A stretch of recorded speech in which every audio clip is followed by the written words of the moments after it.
Cultural differences আর প্রতিদিনের দাঙ্গা হাঙ্গামার মধ্যে কোনো কিছু যদি ভারতীয়দের এক সুতোয় বাঁধতে পারে তা হলো ক্রিকেট।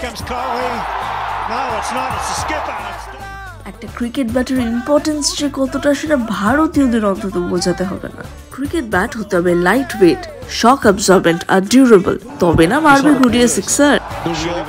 এই ক্রাইটেরিয়া একমাত্র ফুলফিল করে উইলো গাছের ব্যাট। প্রফেশনাল প্লেয়াররা সাধারণত ইংলিশ উইলো ব্যাট ব্যবহার করে, তবে ভারতে কাশ্মীরি উইলো ব্যাটও কিন্তু খুব জনপ্রিয়। আগে যেখানে যেরকম কাঠ পাওয়া যেত সেরকমই ব্যাট তৈরি হতো, তবে 1620 সালে প্রথমবার উইলো ব্যাট ব্যবহার করা হয়েছিল।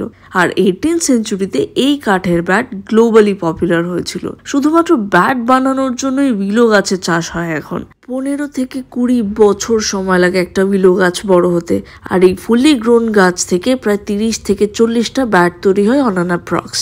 তার মধ্যে থেকে কিছু ব্যাট তৈরি করে সচিন তেন্ডুলকর, রোহিত শর্মার মতো প্লেয়ার, আর কিছু ব্যাট পড়ে থাকে ঘরের কোনায় নস্টালজিয়া হয়ে। This series is about the fascinating history of plants.